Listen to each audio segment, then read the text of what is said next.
Matapos ang halos 10 taong pamamalagi sa Maynila, nagdesisyon ang aming pamilya na bumalik sa aming dating probinsya sa Timog. Hindi ito basta-bastang desisyon. Sa syudad, sanay na kami sa ingay ng sasakyan, sa sikip ng kalsada, at sa amoy ng usok sa hangin.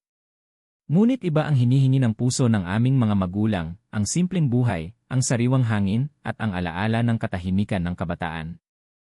Anak, doon ka na lang muna sa probinsya. Doon na tayo titira, sabi ni Mama habang inaayos ang kahon ng mga lumang gamit. Napatingin ako sa kanya. Hindi ako sigurado kung masaya ba ako o kinakabahan. Matagal na mula nang huli kong makita ang aming lumang bahay, yung bahay na yari sa kahoy, may malawak na bakuran, at napapalibutan ng matatandang puno ng mangga at nara. Pagdating namin, tila walang nagbago sa baryo. Ang mga bahay, kahit may ilan ng semento, ay nananatiling payak. Ang kalsada, bagamat hindi sementado, ay malinis. Bumungad sa amin ang mga dating kakilala ni na Papa, mga kaibigan niya noong bata pa siya. May ilan din kaming kamag-anak na lumapit agad at nagbigay ng tulong sa pag-aayos ng bahay. Ngunit kahit may halong tuwa ang pagbabalik, hindi maitatangging may kakaibang pakiramdam ako. Sa unang gabi pa lang, habang inaayos ko ang aking kwarto sa itaas, napansin kong malamig ang hangin, higit pa sa karaniwang lamig ng gabi. May parang humahaplos sa batok ko, tila ba may matang nakamasid mula sa dilim ng bintana. Hindi ko muna ito pinansin. Baka dahil lang sa pagod. Kinabukasan, habang nasa palengke kami ni Papa, may lumapit sa amin na matandang babae. Payat siya, kulubot ang balat, at may suot na kupas na duster. Nakatitig siya sa akin, parang kilala niya ako.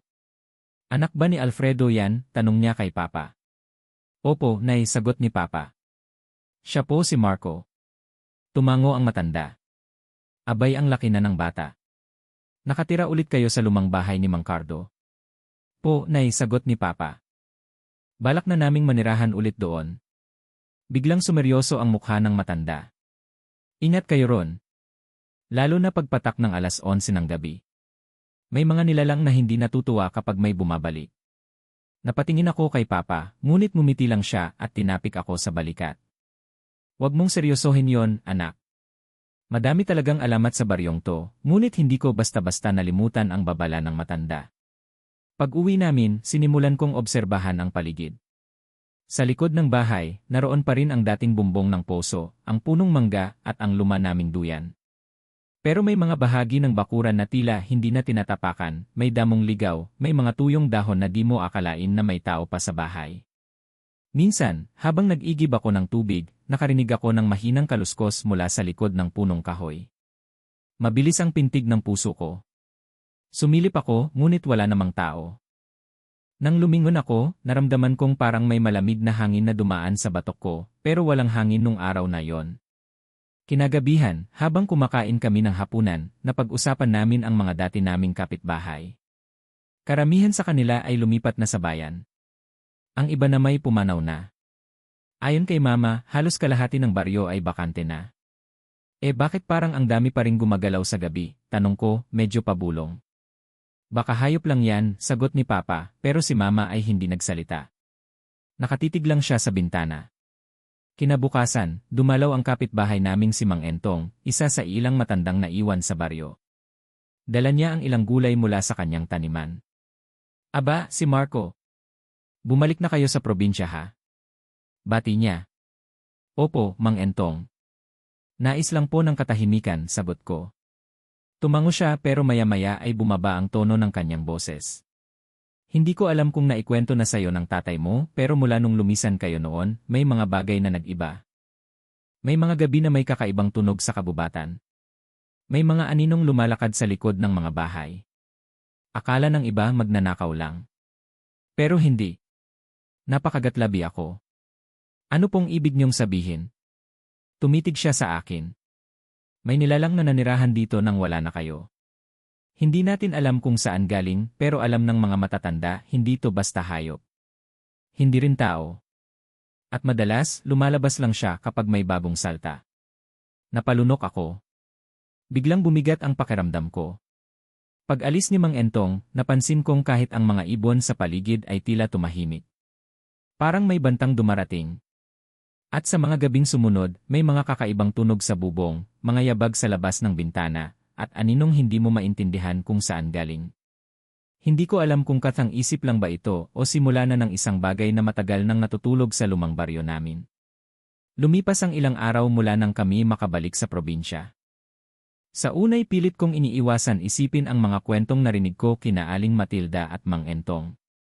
Pero habang tumatagal, mas lalo kong napapansin ang mga kakaibang pangyayari sa paligid, mga bagay na hindi mo agad mabibigyang katwiran. Isang umaga, habang naglalakad ako sa likod ng bahay, nadaanan ko ang kulungan ng mga manok.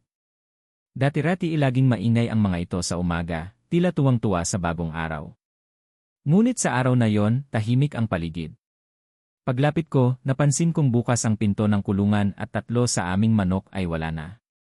Agad kong tinawag si Papa. Pa! Wala po yung ibang manok. Nawawala ho. Paglapit niya, napansin din niyang may bakas ng tila kinakaladkad na paa sa lupa, papunta sa kakahuyan sa likod ng aming bakuran. Hay naku, baka aso lang yan o ahas, sabi niya. Pero hindi ako mapakali. Sa mga kwento noon ng matatanda, kapag may hayop na nawawala sa probinsya, minsan hindi hayop ang may gawa.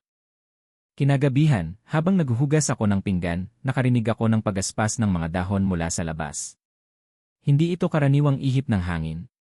Parang may mabigat na bagay na dahan-dahang naglalakad, pinupunit ang mga sanga sa daraanan. Tumigil ako at tahimik na sumilip sa bintana. Mula sa dilim ng likod bahay, may aninong gumalaw, malaki, matangkad, at parang hindi tawang kilos. Mabilis itong nawala sa likod ng punong mangga. Napalunok ako at agad kong isinara ang bintana. Nakakita ka ba ng tao sa labas? Tanong ni Mama habang pinapatay ang gasera. Hindi po ako sigurado pero parang may gumagalaw sa likod. Sagot ko, ramdam ko ang panginginig sa boses ko. Magdasal ka lang.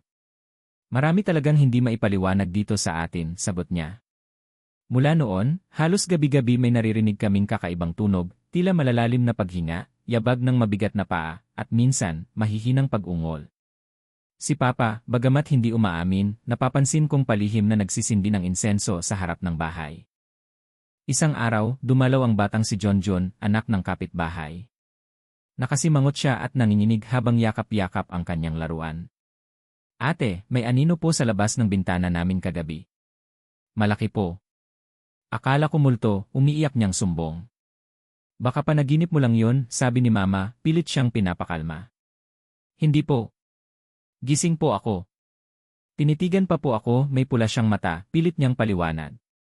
Muling bumalik sa isipan ko ang aninong nakita ko ilang gabi na ang nakalipas. Paano kung hindi nga lang ito guni-guni? Dahil sa sunod-sunod na kakaibang pangyayari, nagdesisyon si Papa na puntahan si Mang Entong upang kumonsulta. Mang Entong, tanong niya, may napapansin ba kayong kakaiba nitong mga gabi? Napabuntong hininga si Mang Entong. Matagal ko nang nararamdaman. Hindi na ito bago. Pero mas lumalakas ang presensya tuwing may bagong lipat o bumabalik sa lugar. Lalo na pagpalapit na ang kabilugan ng buwan. Bakit po ganon, tanong ko. Hindi ko sigurado. Pero may matandang kwento tungkol sa isang nilalang na inilibing sa kabubatan sa likod ng baryo. Isa siyang nilalang na hindi dapat ginising. Pero nang nagsimula ang mga paghuhukay sa lupang yon parang nabahala siya. Napaisip ako. Noong bumalik kami, may napansin niya akong ginagawang proyekto sa dulo ng baryo, parang tinatambakan ang lupa. Pwede kayang yon ang dahilan? Hindi pa man kami nakakauwi, may sumalubong na balita mula sa ibang residente, ang alagang aso ni Mang Berting ay natagpuang patay. Wala itong dugo at may kakaibang marka ng kagat sa leg. Hindi ordinaryo ang itsura ng sugat. Hindi ito gawa ng mabangis na hayop. Masyadong pantay ang kagat at tila may laway na may amoy asupre. Lalong nadagdagan ang takot sa baryo. Ilan sa mga tao ay nag-umpisang maglagay ng bawang sa bintana at asin sa pintuan. Ang iba namay nagsimula ng lumipat pansamantala sa mga kamag-anak sa bayan. Kami, sa kabila ng takot, ay nanatili. Ayaw ni Papa na matalo kami ng takot. Pero habang tumatagal, mas lalong dumadami ang hindi maipaliwanag na pangyayari. Isang gabi, habang natutulog kami, may narinig kaming malalakas na kalabog sa bubong. Para bang may malalaking paang tumatakbo rito. Gising kaming lahat. Si Papa ay kumuha agad ng itak at lumabas, habang ako na may sumilip sa bintana. Sa liwanag ng buwan, sa gilid ng bubong ng aming kapitbahay, may nakita akong nilalang. matangkad, payat at parang walang buhok. Ang balat nito'y kulay abo at ang mga mata pula na tila nag-aapoy. Pagkakita nito sa akin, bigla itong tumalon pababa at tumakbo sa kakahuyan, sobrang bilis, halos hindi mo na masundan ng mata. Marco! Anong nakita mo? Tanong ni Papa nang makabalik siya. Hindi ako makapagsalita agad. Nanginginig lang ako at itinuro ang direksyon ng gubat. Simula noon, isa na lang ang malinaw sa akin, hindi ito guni-guni. May kakaibang nilalang na naninirahan sa aming dating probinsya. At tila ba may mas malalim pa itong dahilan sa mga ginagawa niya. Pagkatapos ng insidenteng nakita ko ang nilalang sa bubong ng kapitbahay, hindi na ako makatulog ng maayos. Kahit si Papa, na dati palaging matatag, ay nagsimulang magbantay tuwing gabi, hawak ang kanyang itak. Si Mama naman ay mas naging tahimik, palaging nagdarasal habang hawak ang lumang rosaryo ng lola ko. Isang umaga, habang naglalakad ako sa palengke, may nadaanan akong matandang lalaki na nakaupo sa tabi ng simbahan. Puting-puti ang buhok niya, mahaba ang balbas, at may dala siyang baston na tila yari sa kahoy ng kamagong. Nakatitig siya sa akin at minisyan niya ako. Ngunit hindi ito basta ngiti, parang may alam siya na hindi ko alam. Marco, tawag niya sa akin. Nagulat ako. Kilala niyo po ako. Anak ka ni Alfredo. Ikaw yung bumalik sa lumang bahay. Opo, sagot ko, medyo nag-aalangan. Halika rito. May kailangan kang malaman, anyaya niya habang itinuturo ang bakanting upuan sa tabi niya. Lumapit ako, dala ng kuryosidad at kaba. Ako si Mang Liro, anya. Albularyo ako rito noon, bago pa man kayo lumipat sa Maynila. Matagal ko nang alam na darating ang panahong ito. Anong ibig niyong sabihin, tanong ko. Ang nilalang na yon hindi yan basta multo o hayop. Isa siyang bantay lupa. Nilikhang nilimot ng panahon na binigyan ng kapangyarihang bantayan ang kagubatan. Matagal siyang natulog, ngunit ginising ng kaguluhan sa paligid, ang mga paghuhukay, pagpuputol ng puno, at pagbalik ng mga tao sa lugar na inangkin na niya. Napatitig ako sa lupa. Hindi ko maipaliwanag pero naramdaman kong totoo ang sinasabi ni Mang Liro. May paraan pa ba para mapalayas siya? Tanong ko. Hindi mo siya mapapalayas. Ngunit maaring mapasuko o mapakalma. Subalit hindi basta-basta. Kailangan mong maintindihan ang kanyang pinanggalingan. Naglabas si Mang Liro ng isang maliit na kahon mula sa kanyang sako. Binuksan niya ito at ipinakita sa akin ang isang makalumang anting-anting, may ukit ng araw, buwan, at isang hayop na parang lobo. Ito ang sumpa ng bantay. Simbolo ito ng kasunduan sa pagitan ng tao at ng nilalang. Isang albularyo noon ang nakipagkasundo sa kanya na ang kagubatan ay hindi dapat sirain. Kapalit ng katahimikan ng baryo, walang sinuman ang dapat gumambala sa kanyang tirahan. Ano pong nangyari? Tanong ko. May mga dumating na dayo. Nagsimulang maghukay, magtayo ng post ng kuryente, at mag-iba ng anyo ng lupa. Unti-unting nabasag ang kasunduan. Paano po ako makakatulong? Tanong ko, ramdam kong may bahagi ako sa kwentong ito. Isuot mo ito, sabay abot ng anting-anting. Ngunit ingat ka. Kapag naramdaman ng nilalang na may humahadlang sa kanya, maaaring ikaw ang unang patayin niya. Napalunok ako.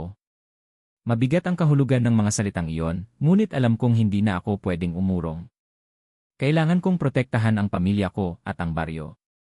Pumunta ka bukas sa gitna ng kagubatan, sa may malaking puno ng balete. Doon mo mararamdaman ang presensya niya. Doon mo siya haharapin. Kinabukasan, nagpaalam ako kina Papa at Mama. Hindi ko sinabi ang lahat, pero pinakiusapan ko silang wag munang lumabas ng bahay. Bitbit ang anting-anting, isang bote ng langis na ibinigay ni Mang Liro, at rosaryong iniabot sa akin ni Mama, tumungo ako sa gubat. Tahimik ang paligid. Walang huni ng ibon, walang kaluskos. Tanging tibok ng puso ko ang naririnig ko. Nang marating ko ang balete, naramdaman kong biglang bumigat ang hangin. May malamig na simoy na tila humahaplos sa kaluluwa ko. At doon ko siya nakita, isang nilalang na halos kasing taas ng puno, payat, mahaba ang mga braso, at pulang-pula ang mga mata. Ang balat niya ay parang kahoy na nababad sa tubig, kulubot, mabaho, buhay pero patay ang itsura. Bakit ka narito? Boses niyang malalim, tila nagmumula sa ilalim ng lupa. Hindi ako kaaway. Gusto ko lang malaman kung paano kami makakabuhay ng tahimik dito. Nilabag niyo ang kasunduan. Sinira niyo ang kagubatan. Ginising niyo ako mula sa libing kong mahaba. Hindi kami ang dahilan ng lahat. Binalikan lang namin ang tahanan namin, sagot ko. Biglang lumakas ang hangin. Napahawak ako sa puno. Ang mga mata ng nilalang ay lalong nagliliyab. Lahat ng bagong balik ay bahagi ng kaparusahan, sabi niya. Inilabas ko ang anting-anting at itinaas ito. Alam ko ang kasunduan. At gusto kong ibalik ang balanse. Ituro mo kung paano kita matutulungan. Tumahimik siya. Ang paligid ay biglang naging malamig, ngunit naramdaman kong hindi na siya galit, kundi nalulungkot. May mga hindi mo na kayang ayusin. Ngunit kung nais mong ipagpatuloy ang kasunduan, may kailangan kang isakripisyo. Hindi pa niya natatapos ang sinabi niya, biglang nagdilim ang paligid. Isang aninong mas malaki pa sa kanya ang unti-unting bumaba mula sa langit, isa pang nilalang. Nang bumaba mula sa langit ang aninong iyon, tila tumigil ang oras. Ang hangin ay nanlamig, ang mga dahon ng balete ay biglang nalanta, at ang lupa'y bahagyang umuga. Ang nilalang nakaharap ko, ang bantay lupa, ay biglang umatras. Doon ko lamang napagtanto, may mas kinatatakutan pa siya. Ang bagong dumating ay isang nilalang na mas matangkad, mas malaki, at mas nakakatakot. Ang balat niya ay itim na parang abo, at ang mga mata ay wala, puro butas lamang, ngunit nararamdaman mong nakatitig siya sa iyo. May usok na lumalabas sa kanyang katawan, at bawat hakbang niya sa lupa ay tila sinusunog ang paligid. Napaatras ako, hawak pa rin ang anting-anting ni Mang Liro. Ang bantay lupa ay yumuko, parang isang aliping kinikilala ang kanyang tunay na Panginoon. Tao, ungol ng bagong nilalang. Kayo ang dahilan ng pagkagising ko. O wala akong balak makipag-away, nauutal kong sagot. Hindi ko kailangan ng pakikipaglaban. Kailangan ko ng kapalit dugo, buhay panibagong kasunduan. Biglang dumilim ang langit. Ang paligid ay natabunan ng itim na ulap kahit kalagitnaan ng araw. Para bang inagaw ang araw ng presensya niya. Anong klaseng nilalang ka ba? Tanong ko, nanginginig ang katawan. Ako ang anino ng gabi. Tagapuksa ng mga lumabag sa kasunduan ng lupa at espiritu. Ako ang panghuling hatol. Tumakbo ako. Hindi ko alam kung saan patungo. Tumigil na ang oras sa paligid, pakiramdam ko'y ako lang ang gumagalaw. Habang tumatakbo, naririnig ko ang boses niya sa hangin, isang buhay kapalit ng kapayapaan. Nang makalayo ako sa gitna ng kagubatan, natanaw ko ang isang maliit na kubo. May ilaw sa loob at tila may nag-aanyayang pumasok. Lumapit ako at bumungad sa akin si Mang Liro. Anong nakita mo? Tanong niya agad. Hindi lang si Bantay Lupa, may mas malakas pa, mas malupit. Anino ng gabi daw ang pangalan niya. Bigla siyang napaupo. Diyos ko, hindi na ito basta proteksyon lang ng lupa. Ito'y parusa na ng kalikasan. Matagal na siyang hindi lumilitaw.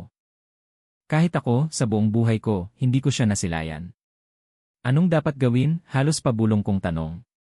Wala ka nang magagawa sa ngayon, kundi ang ipagbigay alam sa mga tao.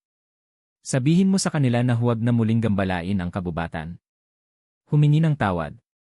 At kung may sakripisyo mang hinihingi, dapat itong pag-isipan ng mabuti. Umuwi ako na para bang dala ko ang bigat ng buong baryo. Hindi ko na ininda ang takot. Kinabukasan, pinulong ko ang mga tao sa plaza. Nakakita ako ng nilalang sa gubat, hindi lang isa. Hindi sila ordinaryo. Hindi multo. Hindi hayop. Kundi mga tagapagtanggol ng kalikasan. At ngayon naghahanap sila ng hustisya. Tahimik ang lahat. Ang iba'y hindi makatingin sa akin. Ang iba'y nagsisimula ng mag-impact ng gamit.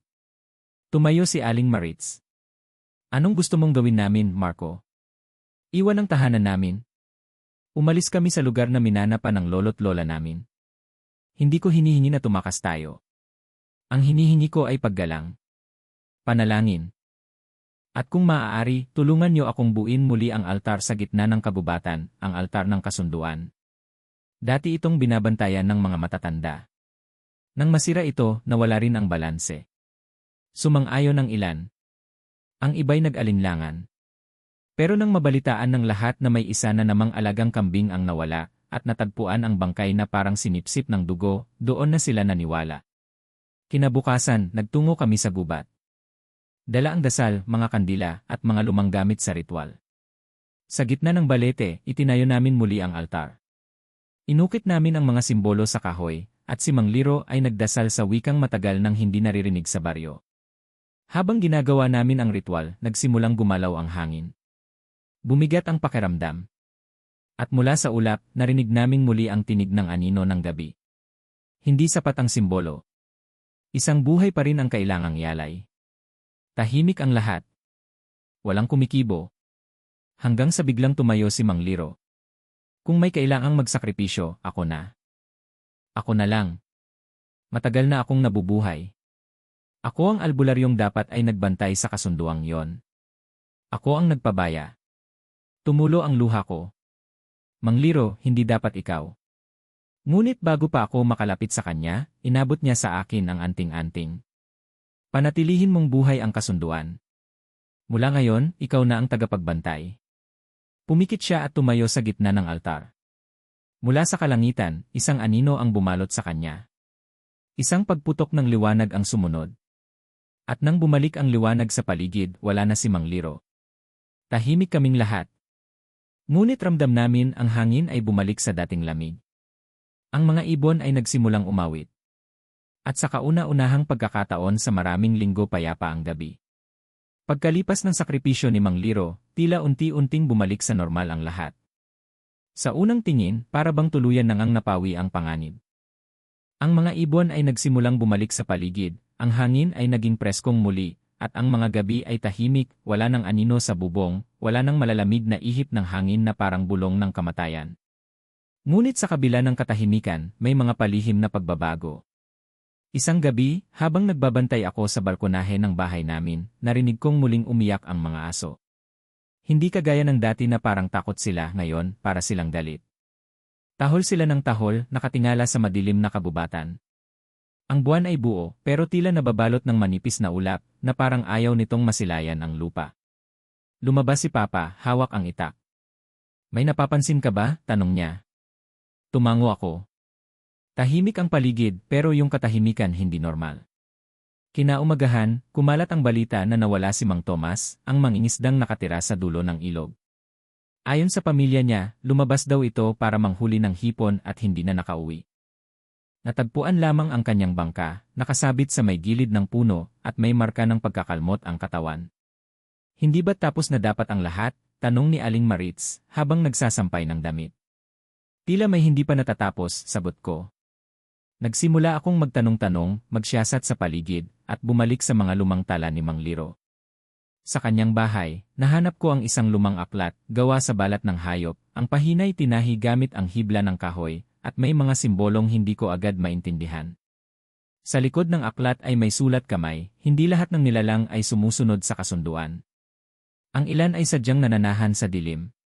Kapag nagsakripisyo ka ng isa, maaring may tumigil ngunit ang mga gutom, sila'y maghahanap ng iba. Nangilabot ako. Ibig sabihin, ang anino ng gabi ay maaaring napatahimik na, ngunit may iba pang nilalang na ginising sa proseso. Hindi lang isa, kundi marami pa, at sila ang ngayon ay tahimik na gumagalaw sa dilim. Sa susunod na mga gabi, unti-unti akong nakaramdam ng kakaiba. Tuwing alas 12, naririnig ko ang mga kaluskos sa bubong. Ngunit hindi na ito tulad ng malalakas na yabag noon, mas mahina, parang gumagapang. Parang mas maingat. Minsan, nasisilip ko ang mahahabang anino na mabilis mawala sa gilid ng bintana. Akala ko'y imahinasyon ko lang, pero nang makita ko ang dasgas sa pader, alam kong may totoo sa lahat ng ito. Minsang sinubukan kong habulin ang anino. Lumabas ako ng tahimik, dala ang flashlight at ang anting-anting ni Mang Liro. Sinundan ko ang kaluskos hanggang sa mapadpad ako sa gitna ng palayan. Doon ko siya nakita, isang nilalang na parang pinaghalong tao at hayop. Mahaba ang mga kuko, ang likod ay baluktot, at ang mata ay kulay dilaw na tila lumiliwanag sa dilim. Tumigil siya sa harap ko. Tila nagtataka. Hindi siya umaatake, ngunit hindi rin umaalis. Tumitig lang. Saka ko naalala ang sinabi sa aklat, hindi lahat ng nilalang ay kaaway, ngunit lahat ng nagugutom ay delikado. Dahan-dahan kong inilabas ang langis ni Mang Liro at inihaplos ito sa aking mga palad. Isinambit ko ang panalangin itinuro ng matanda bago siya nawala. Ako'y hindi kaaway. Ako'y tagapangalaga. Lumapit ako hindi para sumira, kundi para umunawa. Nagulat ako sa sumunod, ang nilalang ay biglang lumuhod at kumiskis ang noo sa lupa. Para bang kinikilala niya ang anting-anting ko o si Mang Liro sa pamamagitan ko. Biglang lumitaw mula sa likod niya ang dalawa pang nilalang. Mas maliit, mas mahina ang itsura. At isang babaeng tila taong tao pero ang balat ay kulay abo at ang buhok ay tila hibla ng halaman. Mang Liro ay wala na, sabi ng babae, mababa ang tinig ngunit malinaw. Ngunit ang kasunduan ay dapat manatili. Hindi kami ang halimaw sa gabi, kami ang mga natirang bantay. Ngunit may dumating mula sa hilaga, sila'y hindi bahagi ng kasunduan. Mga aswang, tanong ko. Tumango siya. Ginising sila ng gulo. At ngayon, nagkukunwaring kami ang umaatake sa mga tao. Nanlaki ang mata ko. Kaya pala kahit tapos na ang ritual, may nawawala pa ring tao, kung hindi mo sila pipigilan, dadami pa sila. Kapag tuluyang nagdilim ang buwan sa susunod na buwan, darating ang pinakamatandang nilalang. Wala na kaming laban sa kanya. Kailangan mo kaming tulungan. Hindi ko alam ang isasagot ko. Ako lang ito, isang ordinaryong tao na bumalik lang sa baryo. Pero sa oras na yon, naramdaman kong may mas malaking misyon ako. Hindi ko alam kung dahil sa anting-anting, sa sakripisyo ni Mang Liro, o sa dugo ko mismo, pero malinaw sa akin, ako na ang bagong tagapangalaga ng kasunduan. Matapos ang engkwentro ko sa mga nilalang na naninirahan sa gubat, ang mga hindi aswang, kundi mga tagapangalaga rin ng kalikasan, hindi ko na inaksaya ang oras. Alam kong may mas malaking panganib na parating, at kung totoo ang babala nilang may aswang mula hilaga, kailangan kong maging handa. Nagsimula ang lahat kinabukasan. Maaga akong gumising at nagtungo sa kubo ni Mang Liro. Doon ko muling binuksan ang lumang aklat na iniwan niya, puno ito ng mga dasal, ritual, at mga babala. May isang seksyon na agad tumawag ng pansin ko, paghahanda ng isang tagapangalaga. Ang unang utos ay malinaw, linisin ang katawan at kaluluwa. Kaya bago ang lahat, nagtungo ako sa ilog sa ilalim ng talon. Ayon sa libro, ang tubig doon ay may taglay na espiritual na lakas, hindi basta tubig, kundi pinagpala ng kalikasan. Naligo ako habang sinasambit ang mga dasal na naroon. Sa bawat dasal, pakiramdam ko'y may bumabalot sa akin na malamig ngunit hindi nakakatakot. Parang tinatanggap ako ng mismong gubat. Pagbalik ko sa kubo, sinimulan kong basahin ang ikalawang bahagi, pagkilala sa mga nilalang. May mga guhit doon ng iba't ibang anyo ng aswang, manananggal, tikbalang, sigbin, at engkanto. Isa-isang inisa-isa ng aklat ang kanilang kahinaan, kalakasan, at paano sila makikilala kahit nakaanyong tao. Pinakabahala ko ang aswang na tinatawag nilang lakampusa, isang nilalang na kayang magkunwaring hayop sa araw at tao sa gabi. Madalas itong magpanggap na alagang pusa o itim na aso. Sa aking isipan, bumalik ang mga eksenang may bigla na lang lumilitaw na mga hayop sa paligid, tahimik, nakatitig, at agad nawawala kapag nilapitan. Hindi imposible na ilang araw ko na silang nakikita, pero hindi ko lang napapansin. Ikatlong hakbang sa aklat, pagpapaigting ng panlaban. May nakasaad doon na mga bagay na kailangan kong kolektahin para makagawa ng mga proteksyon, buntot pagi, patuyuin at gawing kwintas. Buntot ng tukoluya na inihalo sa abo ng saging lupa mula sa libingan ng matandang albularyo sa tulong ng ilang matatanda sa baryo, nahanap ko ang mga ito. Si Aling Pining, dating albularyo rin, ang tumulong sa paggawa ng ilikido ng liwanag, isang uri ng langis na kapag isinaboy sa paligid ay maglalabas ng liwanag na hindi kayang tiisin ng masamang nilalang. Habang lumilipas ang mga araw, naging bahagi na ng pang-araw-araw kong buhay ang pagsasanay. Sa umaga, binabasa ko ang mga dasal at pinatibay ang katawan. Sa gabi, nililibot ko ang baryo at minamarkahan ng langis ang mga bahay. Hindi ko sinasabi sa lahat ang buong detalye, ayoko silang takutin. Ngunit unti-unti, napansin kong may ilang tumutulong na rin, mga kabataang nagbabantay sa gabi, matatandang nag-aalay ng dasal sa altar. Dumating ang isang gabi na hindi ko makakalimutan. Habang nag-ikot ako sa may bukirin, may nakita akong batang babae, nakasuot ng puting damit, nakatayo sa ilalim ng buwan. Lapit ako ng lapit, tinatawag siya, "Iha, anong ginagawa mo rito?" "Delikado sa gabi." Hindi siya sumagot. Nang malapit na ako, bigla siyang tumalikod. Ang mukha niya walang mata, at ang bibig ay umaabot hanggang tainga. Nagtaka ako, hindi siya tumatakbo. Imbis, bumubulong siya sa hangin.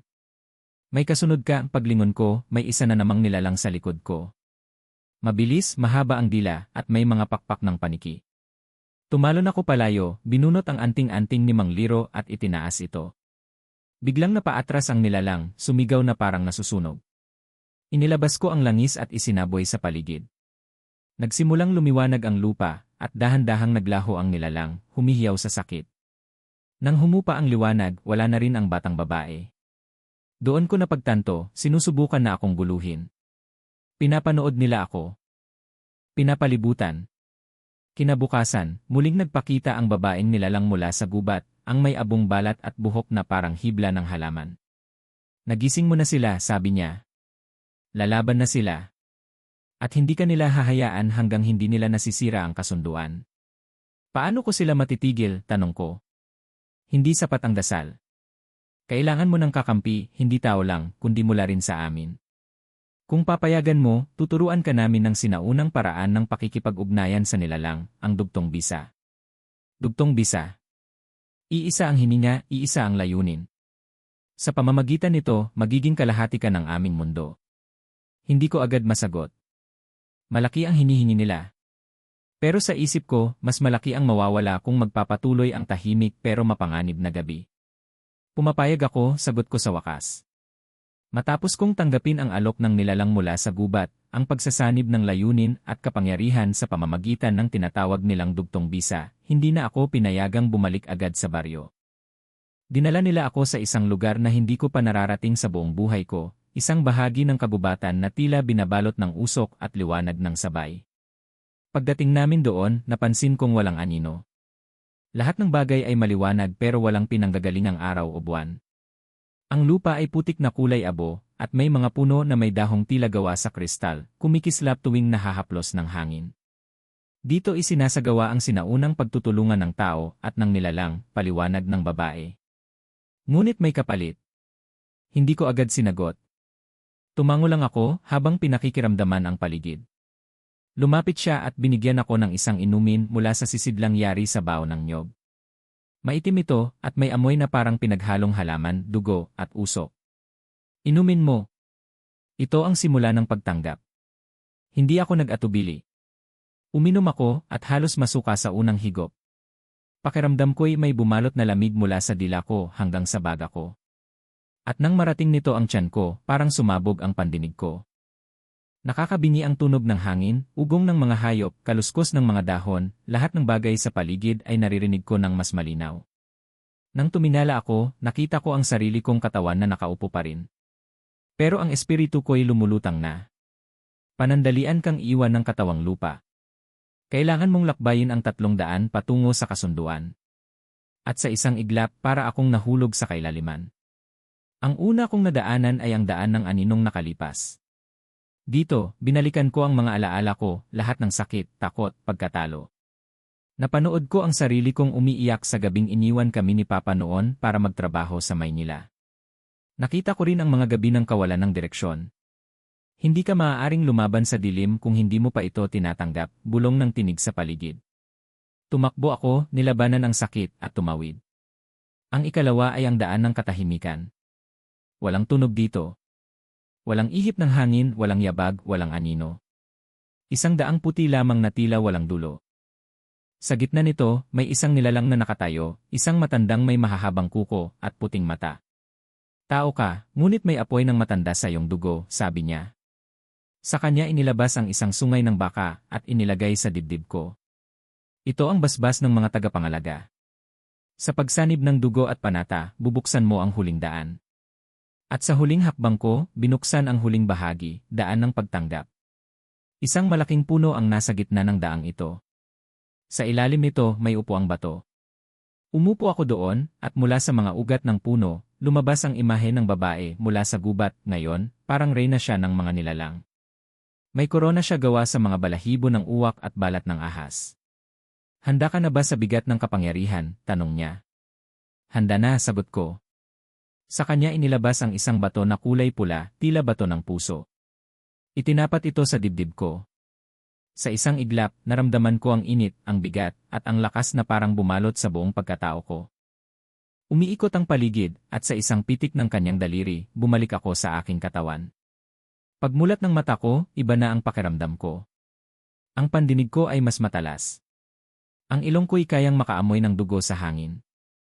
Ang paningin ko kaya nang makakita kahit sa dilim. Pero higit sa lahat, nararamdaman ko ang presensya ng ibang nilalang kahit hindi sila nagpapakita. Simula ngayon, ikaw ay kalahating tagapangalaga, kalahating tao. May kakayahan kang makipag-ugnay sa parehong mundo. Ngunit tandaan mo, kapag ginamit mo ang kapangyarihang ito para sa sarili, babawiin ito ng kabubatan. Tumango ako. Buo na ang loob ko. Hindi ako nandito para sa sarili ko, kundi para sa baryo, para sa mga inosenteng tao, para sa balanse.